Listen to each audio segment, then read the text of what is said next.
Hi, everybody. Welcome to the Distinguished Linguist Lecture Series at the 8th Virtual NYI. Today, I am delighted that we have Aron Hirsch from the University of Maryland. Aron Hirsch is Assistant Professor of Linguistics there, and working on syntax and semantics and their interfaces. His recent research studies phenomenon such as coordination, focus operators, questions, scalar implicatures, and acceptive phrases. He has his PhD in linguistics from MIT. And another interesting thing about Aron is that his dream as a kid was to be a professional hockey player. And we are delighted that that dream did not come true, because if he says if at age 9 he had been more successful in the local hockey league, which his description of his lack of success there is not something that I'll give you any details on, but didn't work out.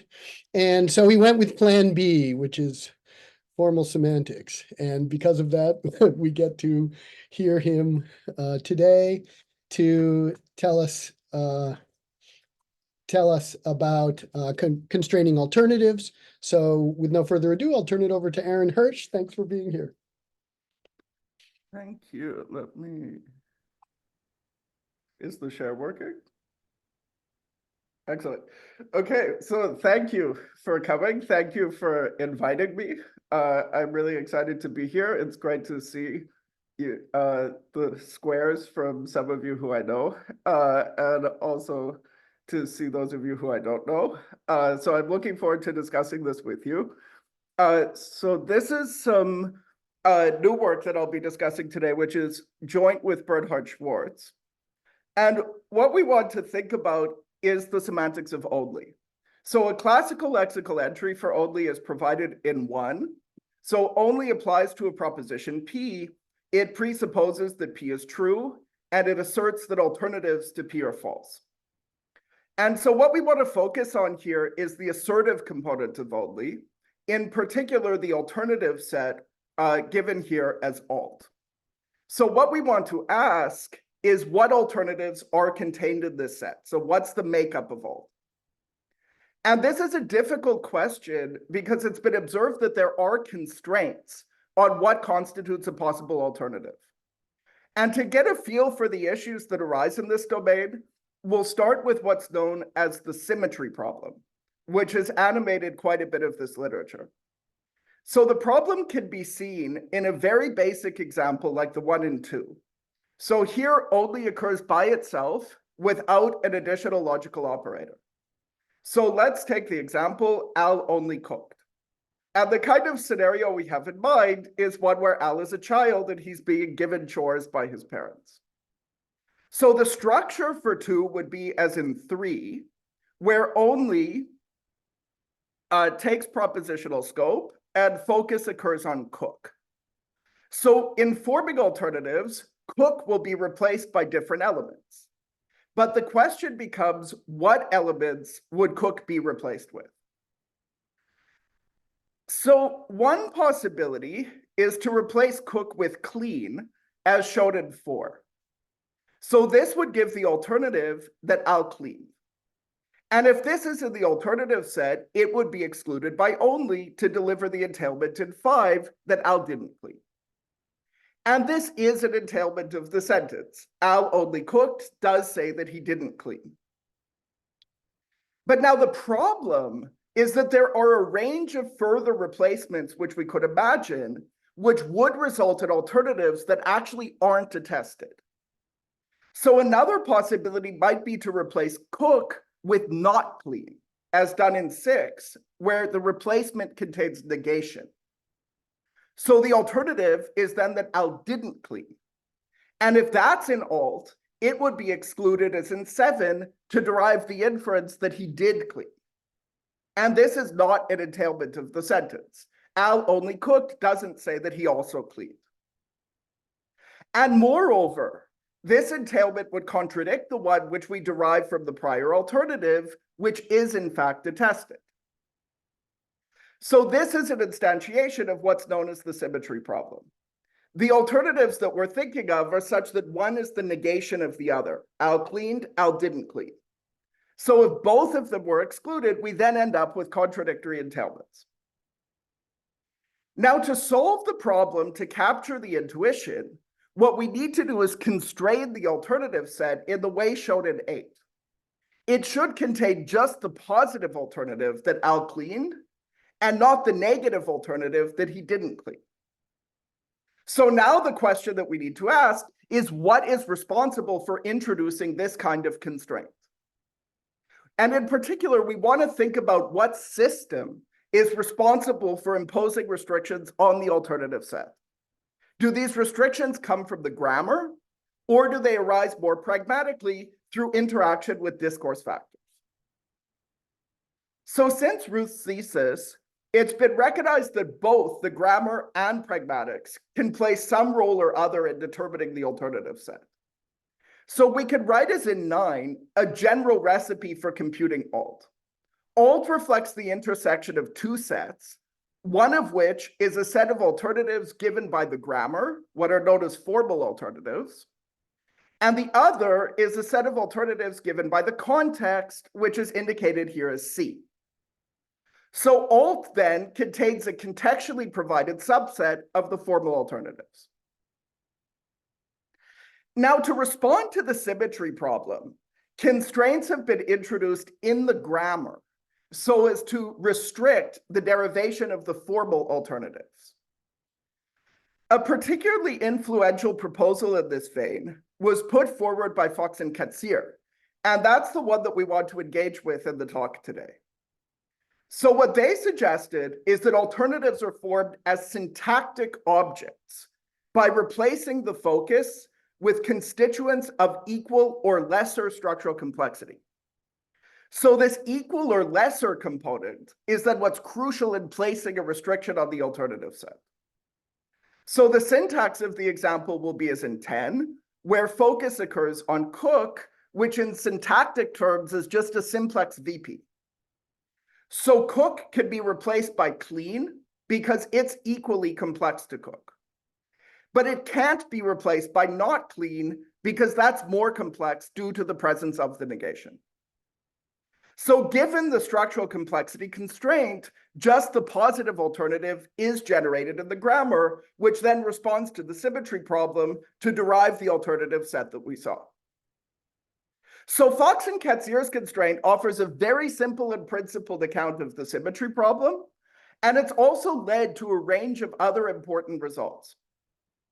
However, what we want to do in today's talk is to argue that this constraint is ultimately too restrictive when we consider it against a broader space of data.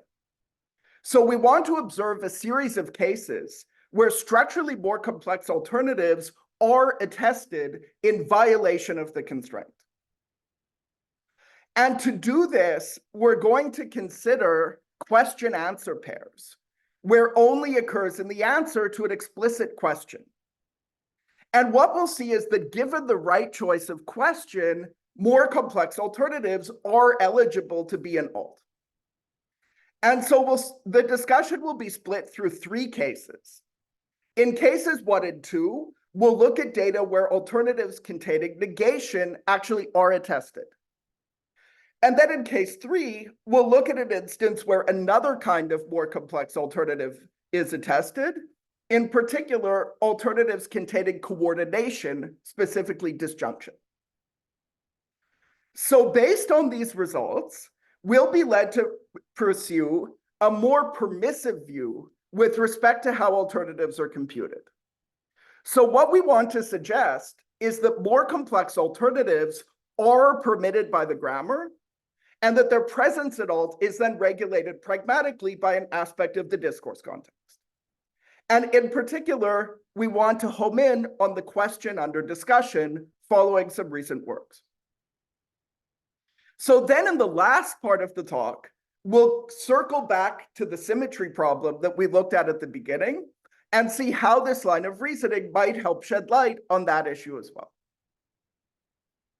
So that brings us now to case 1. So what we want to do in case 1 is provide evidence that negative alternatives are eligible to emerge with the right kind of contextual support, in particular, the right question. So here the sentence that we'll look at is the one in 13, which introduces a modal into the scope of only. So the modal will help avoid the creation of symmetric alternatives like we saw in the basic case. So the example is Al only has to cook. Now, what we ultimately want to do is to consider this sentence in response to an explicit question and see that negative alternatives are then in alt. But to build up to that, it will be useful to think about what Fox and Ketzier's constraint would predict for this example. So let's put on the table a positive alternative and a negative one. To form the positive alternative, we'll replace cook by clean again, which gives us the alternative shown in 14 now because the modal is present. So the alternative is that Al has to clean. So if that's an alt, it would be negated to deliver the entailment in 15 that Al doesn't have to clean. Now, to make the examples a bit more natural, we'll take a different predicate when we form the negative alternative. So let's replace cook with not yell, as done in 16. So because the modal is present, the negation now occurs with narrow scope under the modal. So the alternative says that Al has to not yell.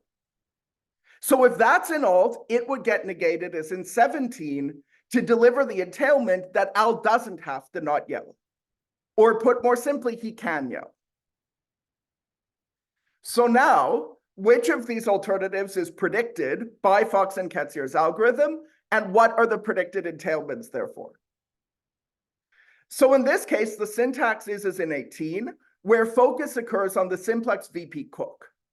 So cook can be replaced by clean because it's equally complex, but not yell is again more complex due to the presence of the negation. So that approach would generate the alternative set in 19, which contains just the positive alternative. So it has that Al has to clean, but not that he has to not yell.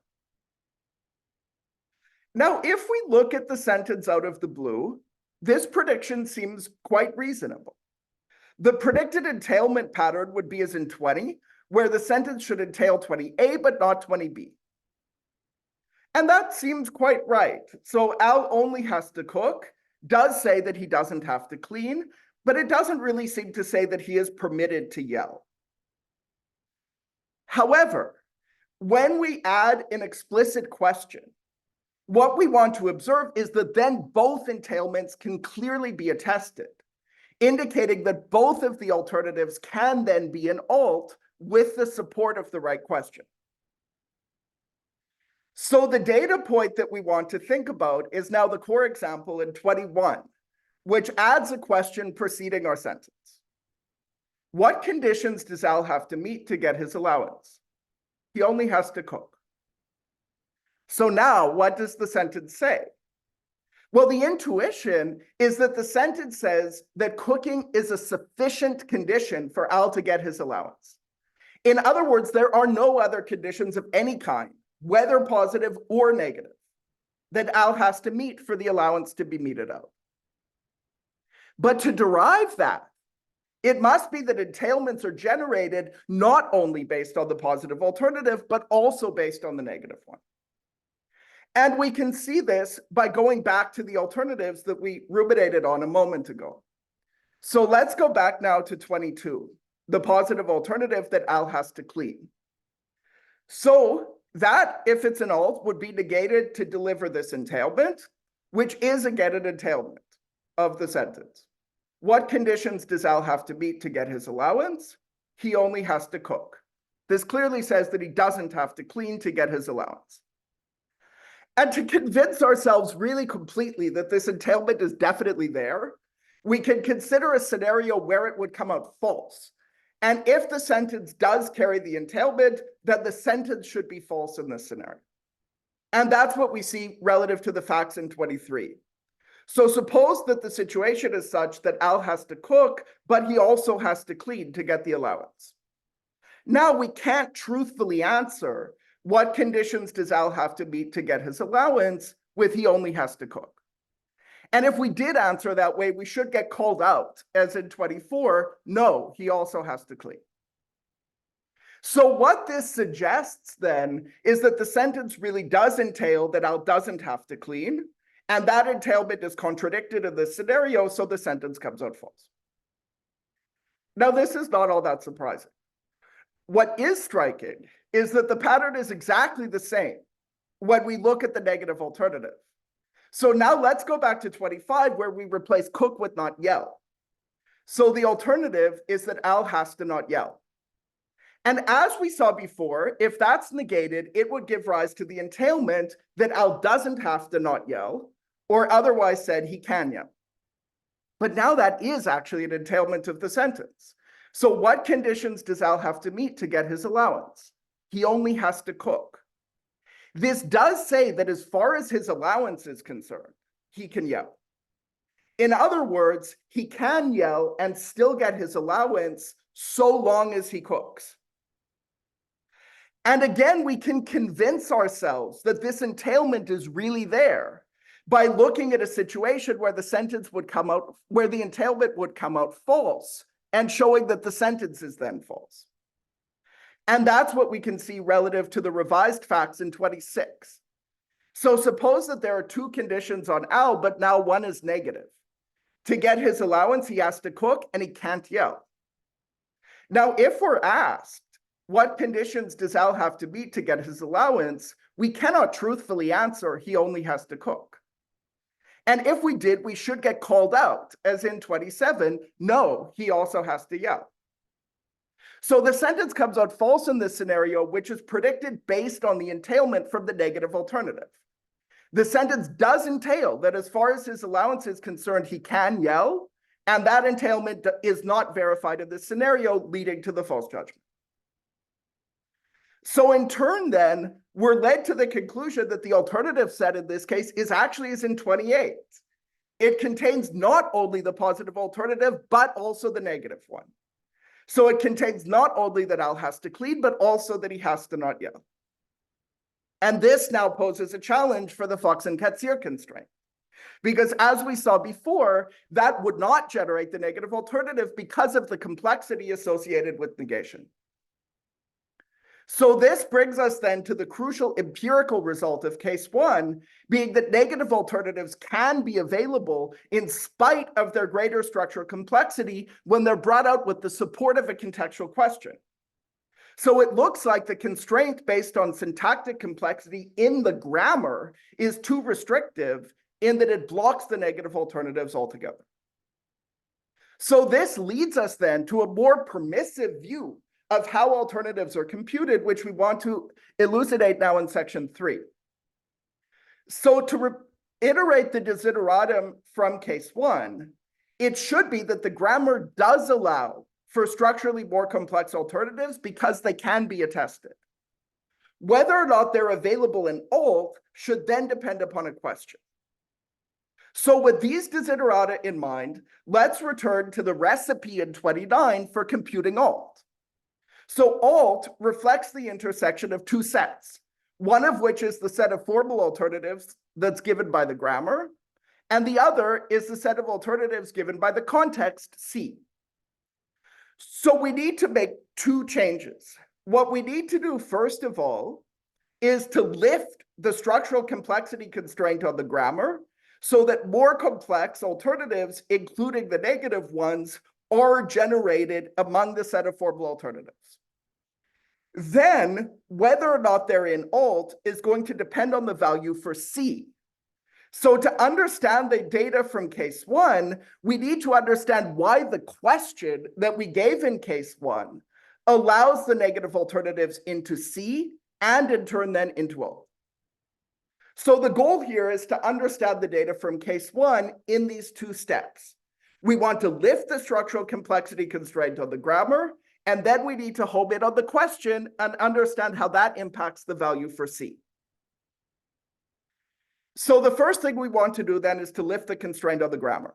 So in this regard, what we want to advocate is a return to a more permissive algorithm that was suggested originally in work by Ruth, but then rejected by Fox and Katsir.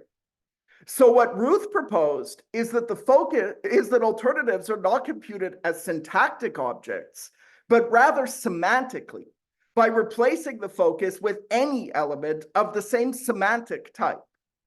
So because this is a semantic algorithm, it wouldn't be subject to restrictions based on syntactic complexity. So if we go back to our sentence now, Al only has to cook, focus is on cook, which in semantic terms denotes a property. It's an object of type EST. So any property now makes for illicit replacement.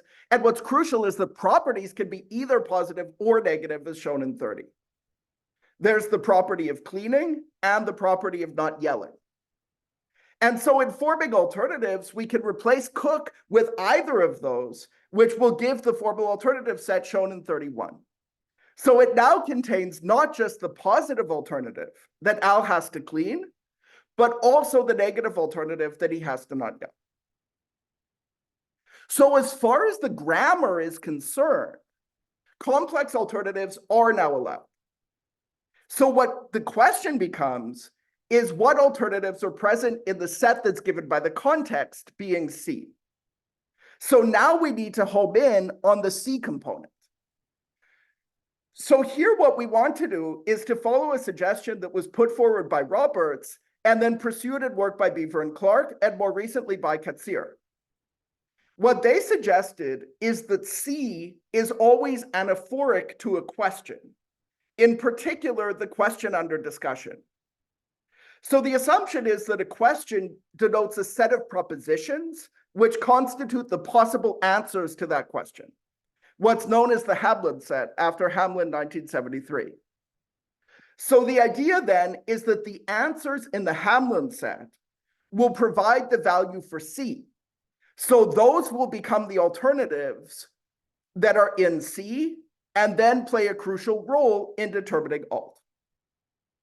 So to figure out alt in case one, we need to figure out C.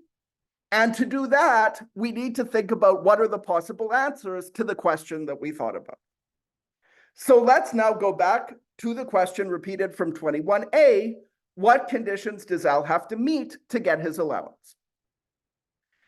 Now note that the WH phrase here contains conditions. And what we want to suggest is that conditions can be given by any property, whether positive or negative. So the Hamlin set will then contain the answers in 33. It will have as one answer that Al has to meet the condition of cooking, or put more simply, he has to cook. Another answer, Al has to meet the condition of cleaning, put more simply, he has to clean. But crucially, there will also be 33C, that Al has to meet the condition of not yelling, or put more simply, he has to not yell. So if this is the right diagnosis of the Hamlin set then contains possible answers that are both positive and negative. So with this question, then both would be in C, both are generated by the grammar, so they'd also be in alt. But now because the question is playing such a central role in the reasoning here, we want to ask whether we can independently verify that this actually is the Hamlin set for the question. In particular, can we verify that the answer in 33C, the negative one, really is in the Hamlin set? Now, it's important to note that there are diagnostics which we can deploy to probe into the Hamlin set for a given question. And one of them, excuse me, is to think about what happens when the question is embedded under a predicate like no. So there's debate about exactly how to interpret question embedding structures, but what's common to all of the proposals and crucial for our purposes is what's shown in 34. For an individual X to know a question Q, it must be that X knows all of the information given by true answers in the Hamlin set. So in this way, the inferences that are generated under embedding can provide a window into the makeup of the Hamlin set. So with this in mind, now let's look at the example in 35, which embeds the question that we're interested in with conditions under no. Gran knows what conditions Al has to meet to get his allowance. And now suppose we take a scenario where there is a negative condition as well as a positive one. So let's go back to the second scenario we looked at earlier, where to get his allowance, Al has to cook and he also can't yell. Now, intuitively, for 35 to be true, it has to be that Gran knows both of these facts, as shown in 37. She must know that Al has to cook, but she also must know that he can't yell. And if she doesn't know either one or the other, we can object to the sentence on that basis, as shown in 38. Gran knows what conditions Al has to meet to get his allowance. No, she doesn't know that he has to cook.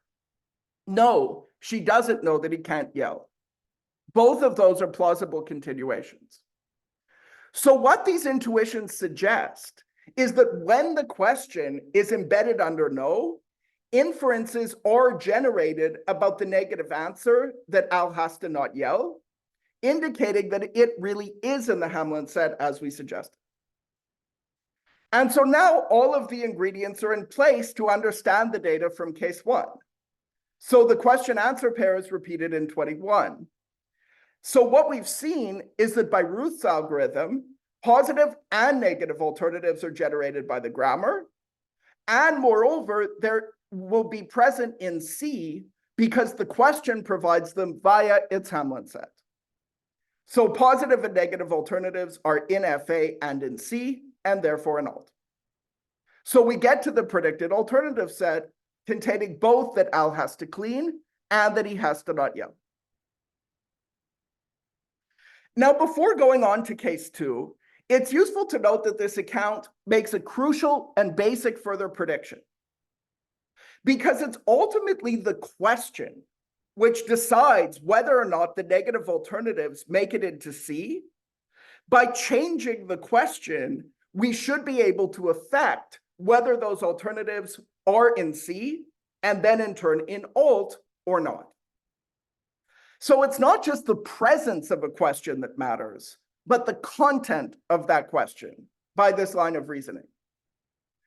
And what we want to suggest is that this prediction is supported when we look to a question answer pair like the one in 40.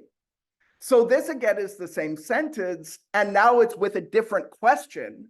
And what we want to see is that the intuitions change as the question has changed. What actions does Al have to carry out today? He only has to cook.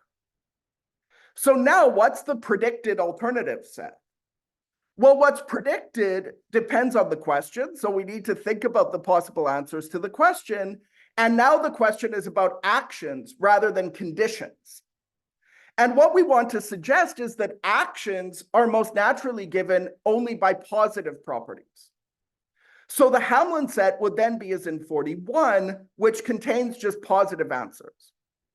So it would have as an answer that Al has to carry out the action of cooking. Al has to cook. Al has to carry out the action of cleaning. Al has to clean. But what we wouldn't really expect to be in the Hamlin set is 41C, that Al has to carry out the action of not yelling, since it doesn't really seem like not yelling is an action that you can carry out in that sense. So at least without a lot of contextual support to view not yelling as requiring some kind of special volition, we wouldn't really expect 41C to be in the Hamlin set. So concomitantly then, the alternative set that we would predict for only is what's in 42.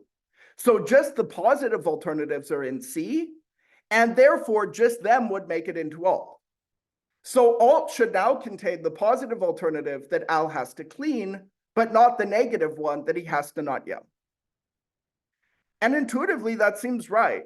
So if in this case, the predicted entailment pattern would be as in 43, where 43A should be entailed, but not 43B. What actions does John have to carry out today? He only has to cook. That does say that he doesn't have to clean today, but it doesn't really seem to say that he is permitted to yell.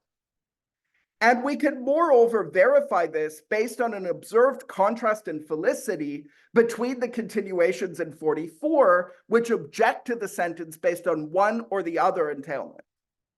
So let's start with 44A, which is totally natural. What actions does Al have to carry out today? He only has to cook. No, he also has to clean. Totally fine. What actions does Al have to carry out today? He only has to cook. No, he also can't yell. That seems like a fairly strange way of objecting to the sentence, and again would only seem to be good insofar as not yelling is viewed as some kind of volitional action.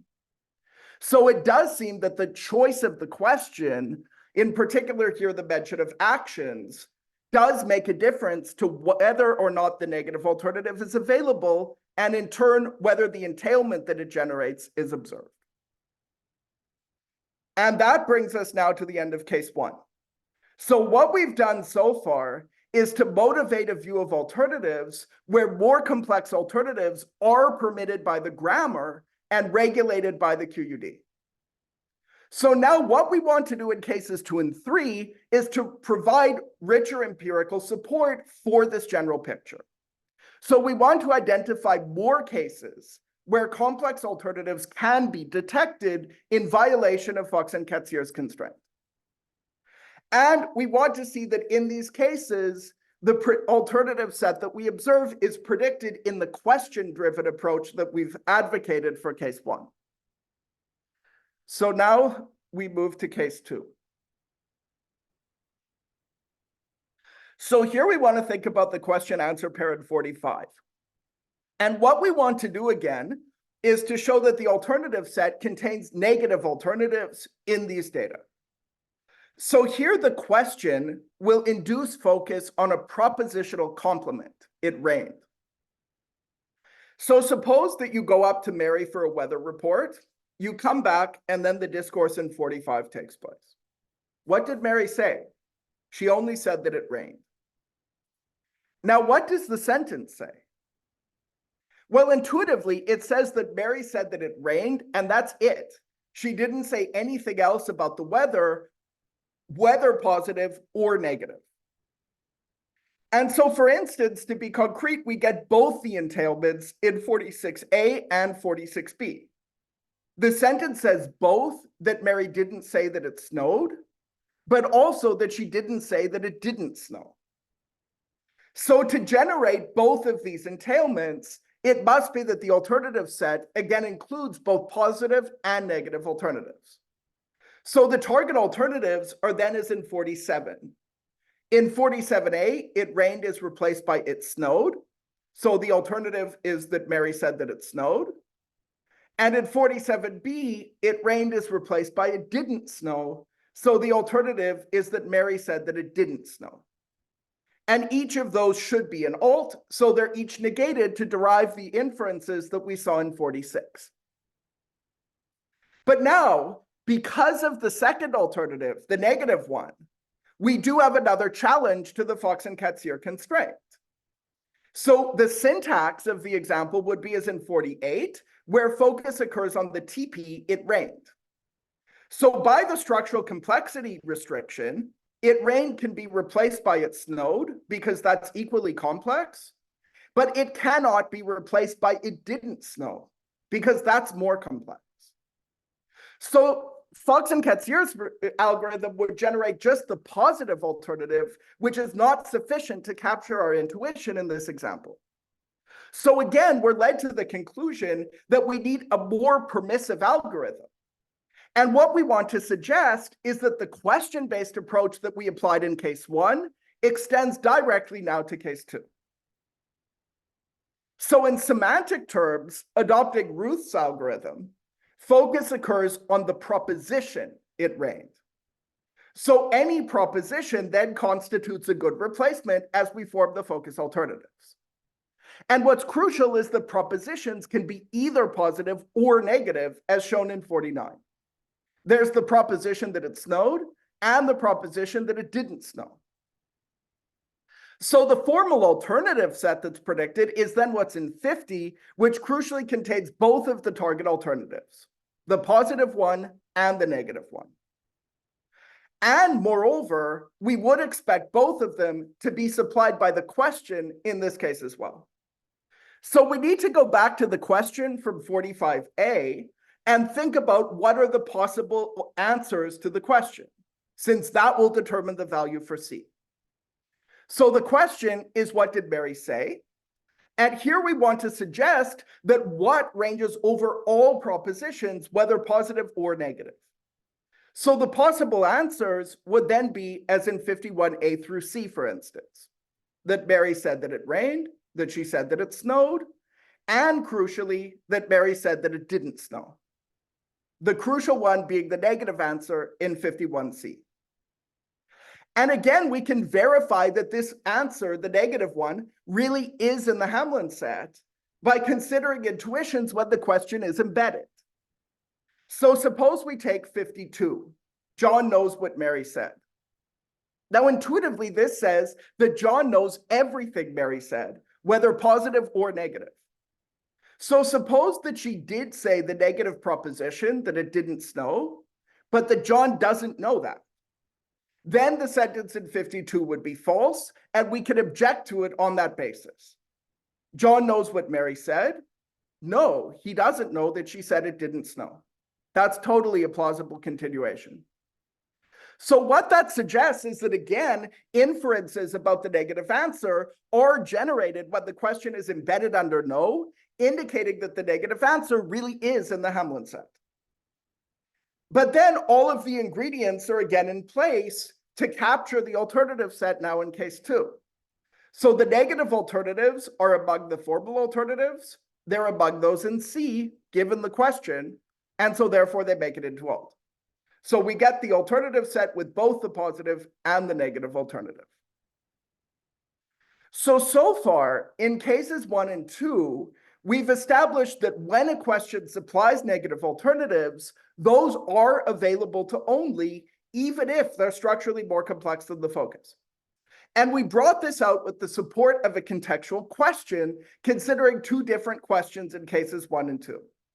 In case 1, we looked at a question about conditions, and in case 2, we looked at a question about propositions. So far in the talk, we focused on creating complexity with negation. But negation is just one of many ways of creating complexity. So we should be able to push the empirical testing of this view further. So now what we want to do in case 3 is to provide support for the same view from a different kind of more complex alternative. And here we'll consider cases where the alternative is more complex because it involves coordination, specifically disjunction. So with this in mind, now let's move to case 3. So here we want to think about the question-answer pair in 56. Now 56B is the same answer that we looked at already in case 1. Al only has to cook. But there we focused on one aspect of the meaning, being whether or not alt includes negative alternatives. Now we want to focus on a different aspect of the meaning, whether or not alt includes an alternative containing disjunction. And what we want to suggest is that it does. So let's take the question-answer pair. What does Al have to do? He only has to cook. So now let's think about what this means exactly. So as a starting point, it will be useful to put on the table those alternatives that would be predicted by the structural complexity algorithm. And in particular, it will be useful to have 2 of those alternatives. So in syntactic terms, focus occurs on the VP cook, as we saw before, and that's just a simplex VP. So we can replace cook with clean, as we did in case 1, and let's also replace it with shop. So we get the alternatives in 58. Al has to clean, Al has to shop. So those are given by the complexity algorithm. They'll be an alt, and they'll get negated to deliver the entailments in 59, that Al doesn't have to clean and he doesn't have to shop. But now what we want to see is that these alternatives are actually not enough, and in turn, these entailments are not enough. And the kind of scenario that we want to consider is the one shown in 60, where there is a disjunctive requirement placed on Al. So suppose that the facts are as in 60 A and B. Al has to cook, And his parents also require that he do one other chore, but he can choose whether to clean or to shop. Now, the crucial observation is that the sentence is false in this scenario. If we're asked, what does Al have to do? We can't truthfully answer, he only has to cook. But what's also important to observe is that the entailments generated from the simple alternatives given by the structural complexity algorithm are both verified in this scenario. Because Al can choose whether to clean or shop, it's true that he doesn't have to clean, and it's true that he doesn't have to shop. So if these were the only alternatives, and in turn, the only entailments, the sentence should come out true, but it's false. So now what do we have to do to get the false judgment? Well, what we need is another alternative.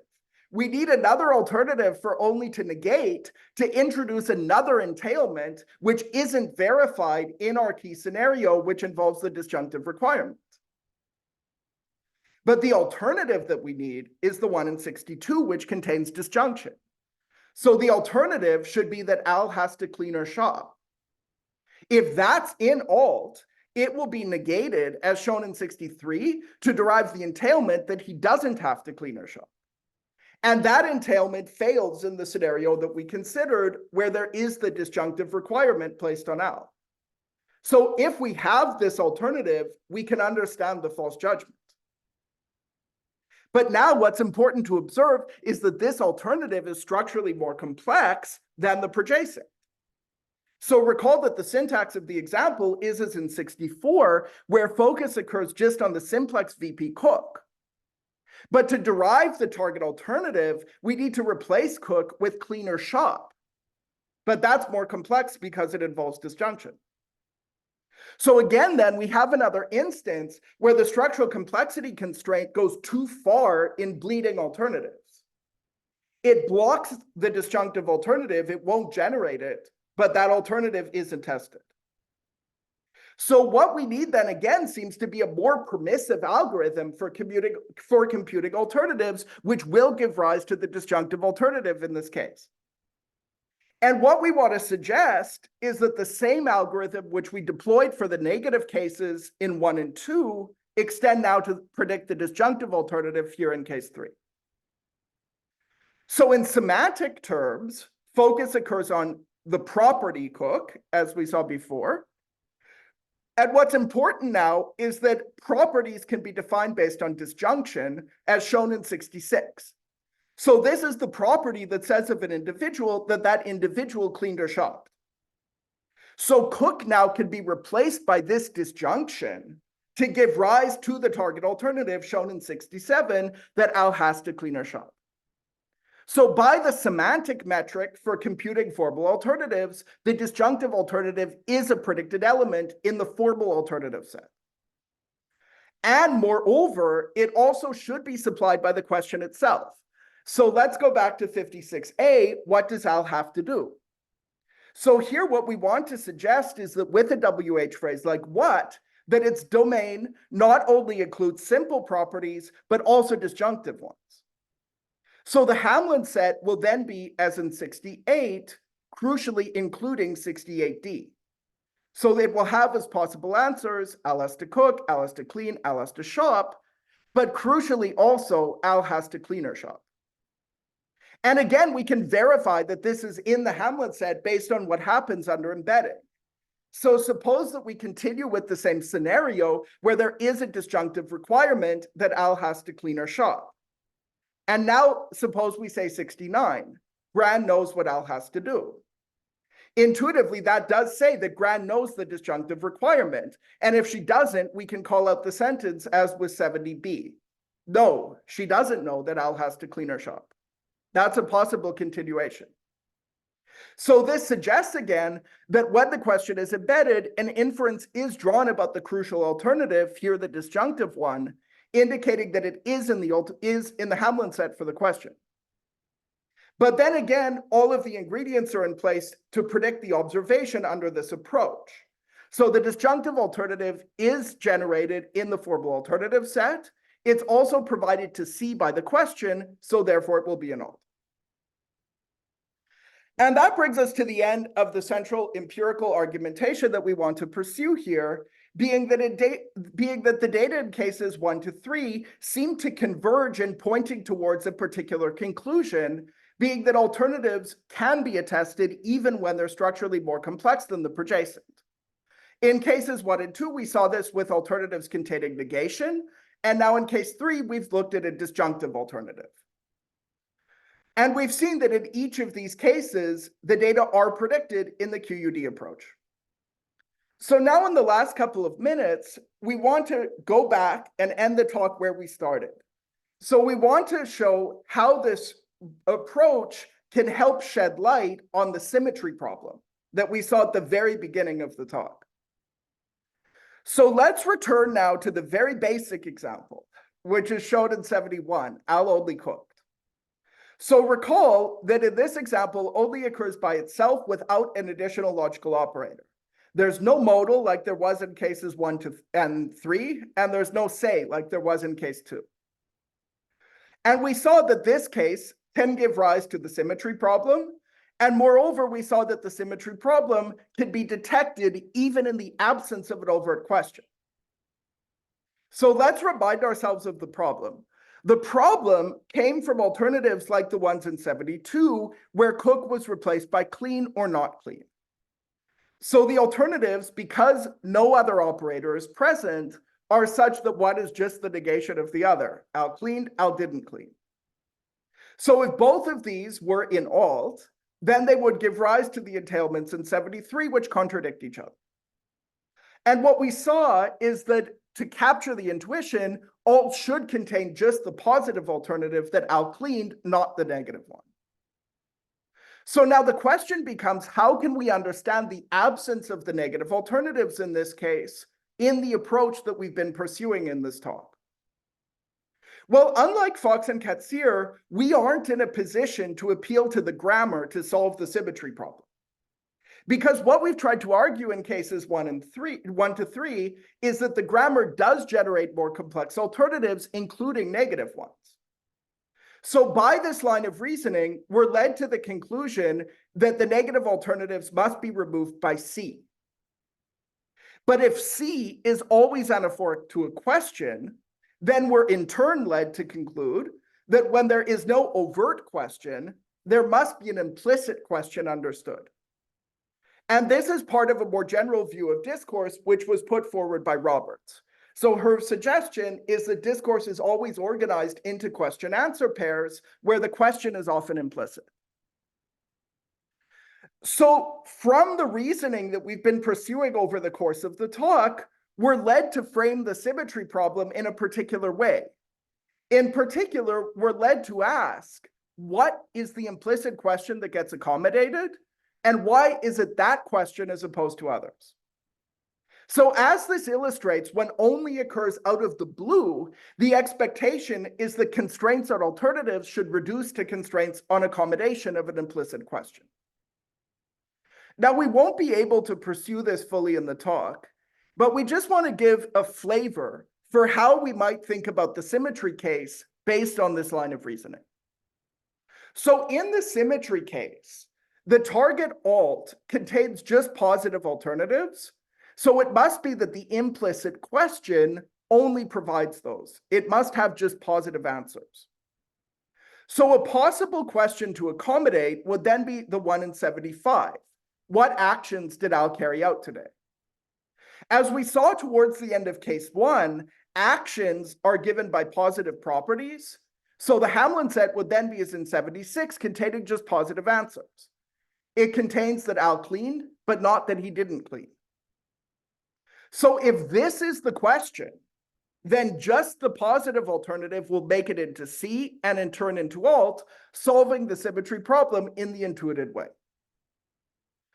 Moreover, in the symmetry case, we can also see why certain other questions, which might in principle be accommodated, would likely be avoided.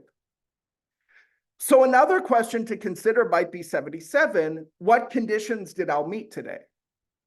But what we saw in case two is that at least in case one, is that at least without domain restriction, conditions are most naturally given by both positive and negative properties. So the Hamlin set would be as in 78, which in this case means it contains both that Al cleaned and that he didn't clean. So if this question were setting the value for C, then both of these alternatives would make it into alt, but in the symmetry case, that would create the contradiction. So what we want to suggest is that this question would be avoided so as to not create the contradiction. Another question that maybe could be accommodated might be 79. What actions didn't Al carry out today? So here the question itself contains negation. So the Hamlin answers would contain negation as well, as shown in 80. So the Hamlin set here contains the negative answer that Al didn't clean and not the positive one. So if this were the question, then just the negative answer would make it into C and then alt. So this would break symmetry, but it would do it in the wrong direction, in that it would allow just the negative alternative through. And what we want to suggest is that, again, in this case as well, there are reasons to expect that this question wouldn't be accommodated. And in this case, we could appeal to very general constraints on questions and answers. So Ruth proposed a general condition which requires that in order for a sentence with only to be congruent to a question, the projacent of only must itself be an answer to that question. But in this case, the projacent is positive that Al cooked, so it isn't an answer to the negative question. So our sentence isn't congruent to the negative question, so that question would then not be accommodated for that reason. So given at least this space of possible accommodated questions, we actually can get a certain kind of handle on the symmetry problem. So when symmetry would arise, the question has to have only positive or negative answers, but not both to avoid the contradiction. And the positive projacent may then force a positive question. Now, this is very incomplete, and much further work is needed to generalize this approach. We need to think about what would happen if there are more questions that could be accommodated. And we also need to think about a much broader range of data, including those cases where symmetry wouldn't arise with modals, and think about what happens there out of the blue. So there's a lot more work to do, but what we hope to have done is at least just give a flavor for how we might think about constraints on alternatives when only occurs out of the blue from this line of reasoning, in particular in the symmetry case. And that now leads us to the end of the talk. So what we've done is present a series of cases where alternatives are available despite being structurally more complex than the projacent. And in response to these empirical findings, we've been led to explore a view where more complex alternatives are generated by the grammar and then constrained by the contextual QUD. And so as noted, it remains open to see whether all of the results that have been generated by the structural complexity constraint can be recast in this view. So as we just discussed, one issue is to try to formulate a more general theory of question accommodation to understand constraints on alternatives when only occurs out of the blue. There were also some counter arguments put forward in Fox and Katsir against breaking symmetry in C, as we've advocated here. But it bears note that those arguments are based on a different conception of C that isn't specifically tied to a question. So we want to go back to these cases and see if we might be able to think about these data based on the question-based view of C.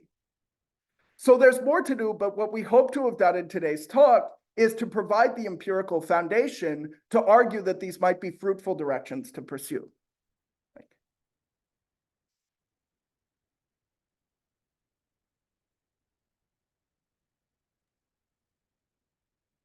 Thank you.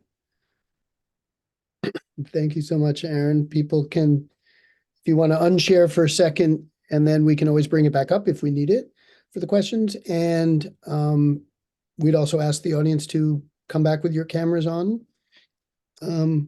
for discussion, questions. Any questions or discussion, you can use the little electronic hand. There was one question during the talk in the chat, Aron, about case one. I don't know if you want to take a look at that in the meantime while people are Sure. thinking.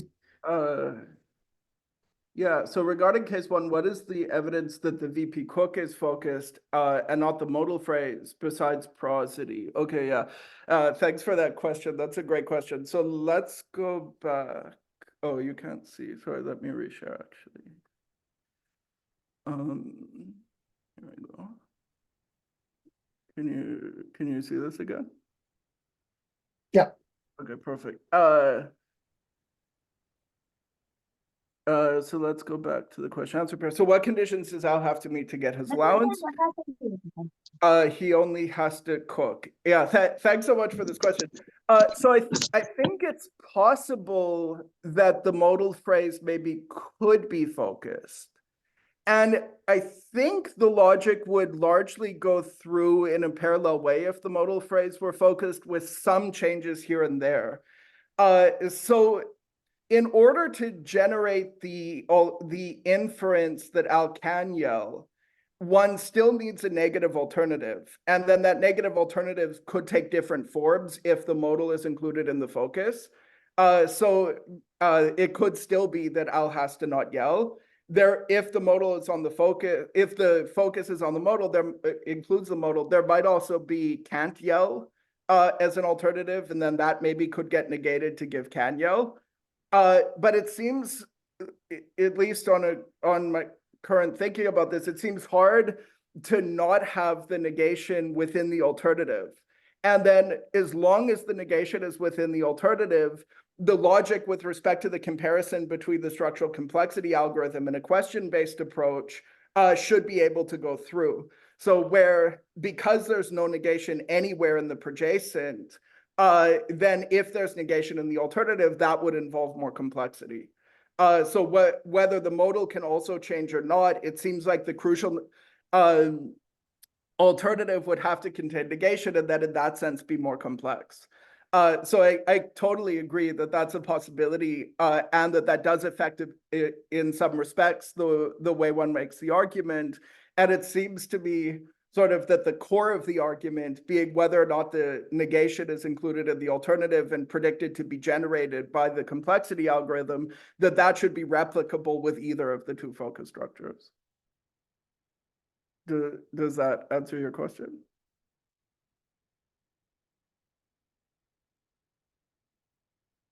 Thanks so much. Matthew. Hi, and thank you, Professor Hirsch, for this wonderful talk. And I'm totally convinced that, well, and considering the alternative, we should consider the context accommodated by the question. And I was wondering because the example that you gave is also all the episodic context in which, and I'm thinking if, well, because you said in the veridical context, we need to accommodate a question and to have either negative or the positive question or propositions.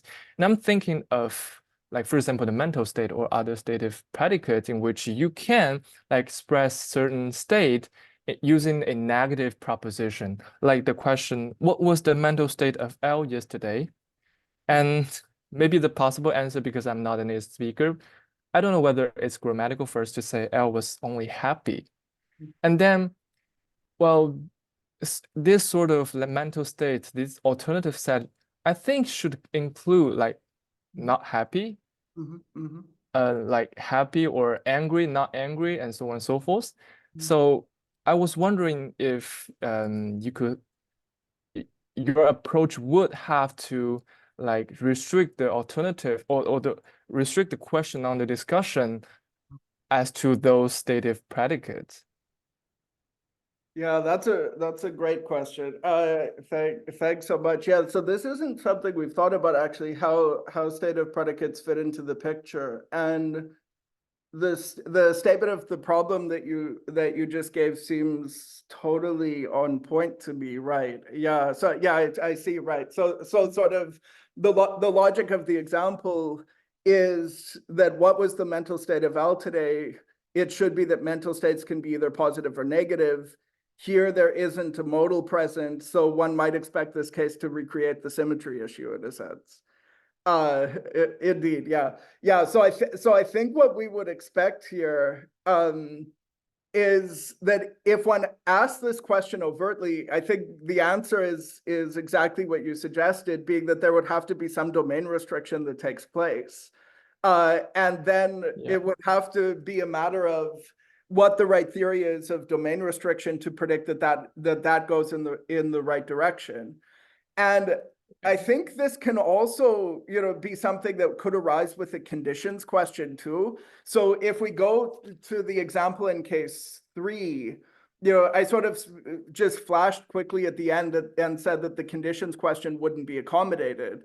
And out of the blue, I think that's probably right.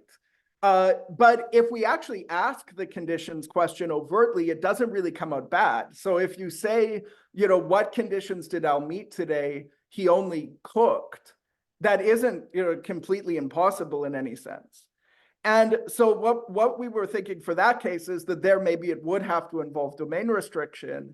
And then how the domain restriction gets set, would in principle should be able to manipulate which direction symmetry gets broken. And that might be right for the conditions case, at least. So where if one has something like, between cooking, cleaning, and not yelling, what conditions did Al meet today? He only cooked. That maybe does give an inference that he actually did yell, which indicates that on the sort of symmetric yell not yell pair, that it's the negative one that makes it into alt. And there were some similar observations by Trin and Haida, where it also looked like in some of the cases that they were thinking about, that it might be that there are instances where it's actually the negative alternative that makes it into alt. So it seems like there's sort of a piece of this that we didn't really get into in the talk today, where domain restriction is kind of playing an important role. And it might be that out of the blue, one isn't likely to sort of accommodate the conditions question because it would require that sort of domain restriction. But if one asks it overtly, then it's sort of up to the context to figure out really how to break symmetry within each pair. And then that line of reasoning, maybe we would need to think about it more, but maybe that does extend also to the state of predicates cases. And I think that's sort of exactly the right recipe in a sense to be an instance where this line of solution doesn't directly resolve the symmetry problem. And I think in a way of putting this, is that I think there's a certain push and pull between the Fox and Katsir approach and the question-based approach with respect to sort of whether they're too restrictive versus the worry might be too permissive. Where on the Fox and Katsir approach, what we've tried to show here is that it looks too restrictive. And then definitely. Sorry, please. I agree that the Fox and Casillas approach was too restrictive. And so then it's sort of a push and pull in the sense that one can sort of levy the concern against the question-based approach that it looks too permissive. And then the issues come down to exactly, I think, where we're thinking about right now, that it would have to sort of be exactly what you suggested, that domain restriction is playing a role and question accommodation is playing a role. And so in a sense, we get led into what's somewhat murky territory, but kind of interesting to try to elucidate further, we hope, being what are the constraints on domain restriction and what are the constraints on question accommodation? Yeah, I have a follow-up question, but it's a little bit like, I don't know how to say, but because, for example, for any questions, regardless of condition questions or action questions, there might be something that is not of the denotation level, but more of the sense level, because there are certain like propositions that are intrinsically in a complementary distribution of each other. For example, die and live, and then how to accommodate those stuff. I think we should always resort to the domain restrictions, that we need to like remove all of these propositions out of the discussion, and then we can think of the question under discussion and the propositions underneath. Yeah, I agree. I mean, I think domain restriction is ultimately has to be playing a crucial role in this, and that it's in a sense a murky domain, but probably one that's ripe to be really understood, and that it does seem like there are real constraints on domain restriction. So like one puzzle, that I've always been a bit perplexed by, is the fact that you can't say something like, every student in the class got an A, but Mary got a B. So assuming Mary's a student in the class. Where if you could do domain restriction just completely freely, then you might expect that you should be able to have a possible value for the domain restrictor, which bleeds Mary out of the restrictor set for that universal, but that isn't possible since that seems to come out as a contradiction. So that's, not directly relevant to these cases, but it's just kind of an illustrative case that there do have to be some constraints on domain restriction that ultimately, really need to be fully understood. And in a sense, kind of trying to push the alternatives puzzles in this direction, also gets them to that place where it has to be that there are restrictions on domain restriction. And again, it doesn't seem like it can be entirely free. And that if it were entirely free, at least out of the blue, the kinds of intuitions that we were seeing, in, for instance, the symmetry case maybe wouldn't be expected. That, in that if we have, just the basic example, the Al only cooked case, if we could really, so if we could accommodate the conditions question, and if we could freely do domain restriction so that it could contain either the positive answer or the negative one, then out of the blue, we might expect to be unsure whether to break symmetry in one direction or the other. So it would have to be that there's some constraint on either the question accommodation out of the blue or the domain restriction out of the blue, which breaks in the direction of the positive. And so then sort of the challenge, that comes out of this way of thinking is, what is the nature of that constraint? If it's not about syntax, what is the nature of that constraint that out of the blue breaks in the positive direction?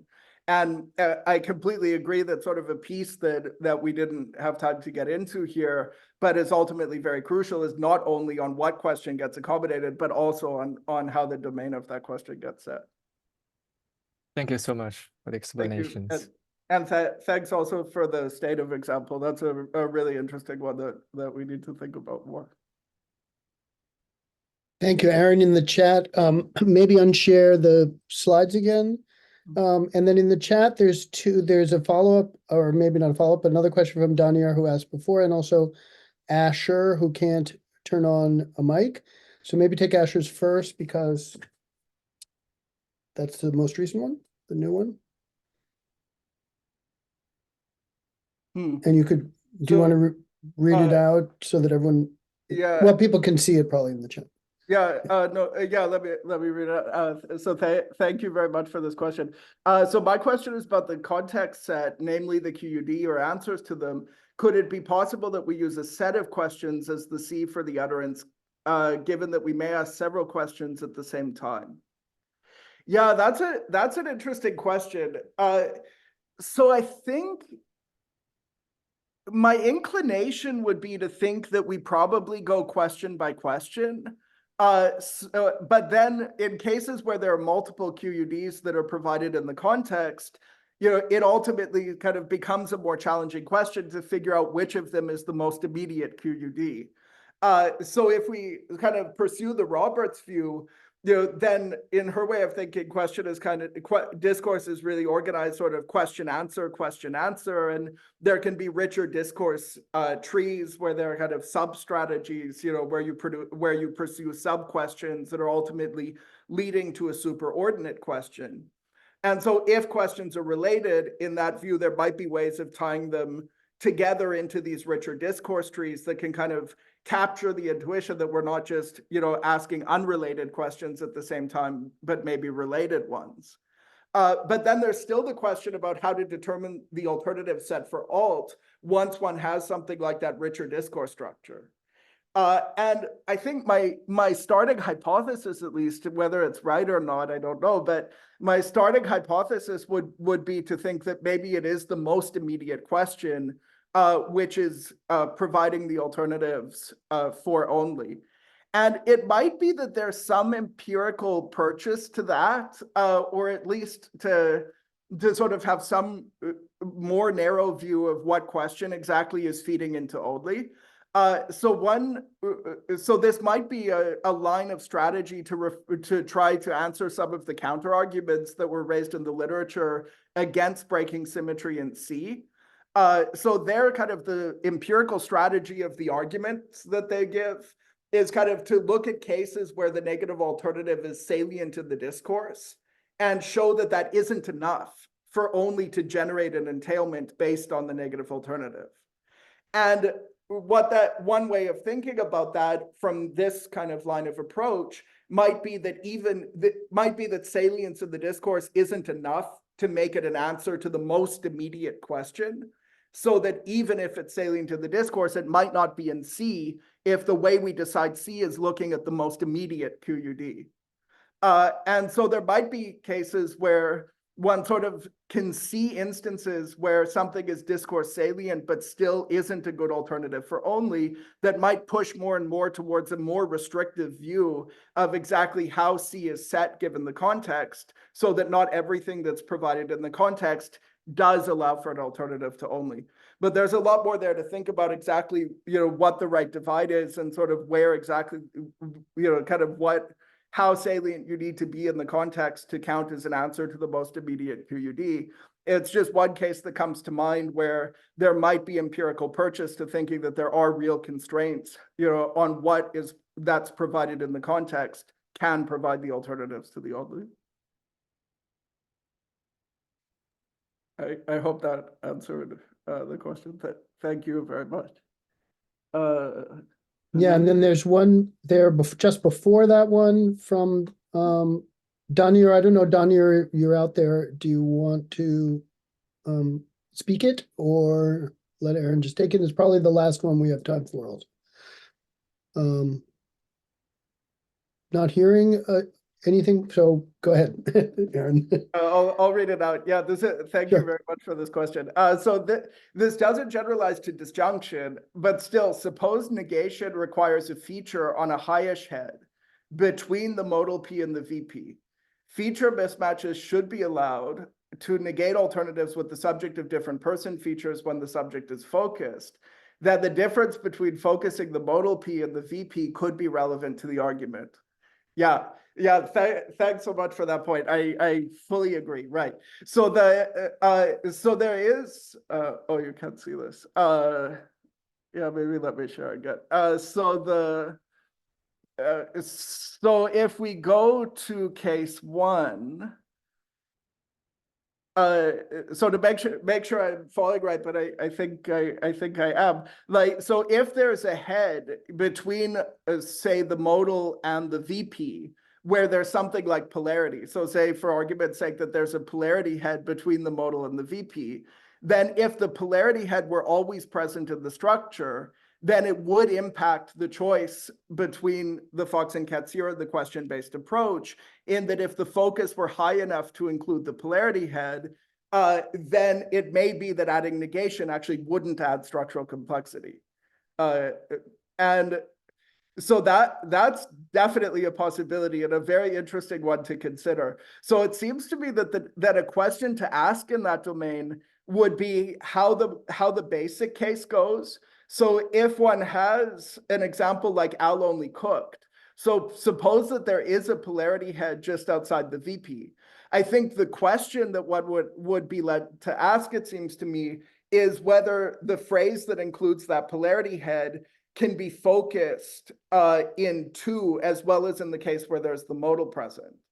And if it could be focused also in two, then the account of the symmetry problem based on structural complexity would also run into a challenge. So in a sense, it seems to me, and maybe there are other ways of thinking about this, but it seems to me that if there's always a polarity phrase in the structure, and if that's eligible to occur within the focus, then there would already be not additional complexity associated with negation here. So to maintain a complexity-based account of the symmetry cases, it would have to be assumed that negation really does add complexity. And maybe there are ways of trying to make a cut along these lines between the modal case and the non-modal case, where maybe the presence of the modal allows for higher focus, or maybe it impacts whether that head is present in the structure. And those strike me as very interesting directions to try to try to reconcile these data with structural complexity. It seems to me like those would be very worthwhile directions to try. I think there's a partial response thought there. Oh, that's interesting. Yeah, yeah, right. Yeah, that's an interesting question. Yeah, so the point raised in the chat is, that maybe direct perception reports could be a possible testing ground. And that seems right to me also. So we haven't really tried these cases, but they are a little bit on our radar. So cases with, for instance, maybe small clauses would be a case to sort of consider, where there's, focus, say, on a VP that maybe is small enough that it wouldn't be likely to contain a polarity head. And that might be a way of sort of trying to control for the presence of the polarity head in the structure. And those are interesting cases in many respects. Since, if they're structurally quite small, then one maybe would expect quite a few restrictions on what the possible alternatives would be given the structural complexity metric. Whereas if we're operating off semantic objects, then it's much less clear that sort of the size and the syntax of the constituent that's focused should directly play a role in the alternative generation. So that I think is also a direction that would be very useful to go in sort of trying to tease apart in particular the formal alternative piece of this, kind of what we suggested here, which is very controversial, to go to the semantic algorithm instead of the syntactic one, where, in a sense, the smaller the syntax, the less alternatives one should generate by the syntactic algorithm, but it's not clear that it should have the same effect on the semantic algorithm where all that matters is semantic type. So these are indeed the kinds of cases that seem kind of worth poking into more, to try to find evidence either one way or the other, in kind of this ongoing debate between the two approaches. And in a sense, this talk is an attempt at, providing evidence that pushes in one direction, but I think it's, very useful to keep trying to push in both directions and see what the totality of evidence ultimately looks like.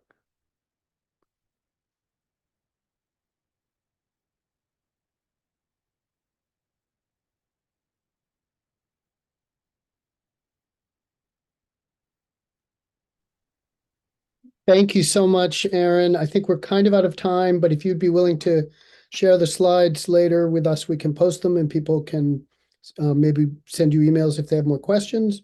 And let's everybody thank our speaker once again. Our final talk in this series is on Wednesday on long distance dependencies in Georgian, Tanya Bondarenko. So please see you there all then. Thank you, everybody. Have a great day, Aron. Thank you so much for doing this. Great to hear about it. So much. Thank you again for inviting me, and thank you all for these great questions. There's a lot to think about here. I really appreciate the discussion. Cheers. Bye-bye, everybody. Thank you. Thank you so much. Take care.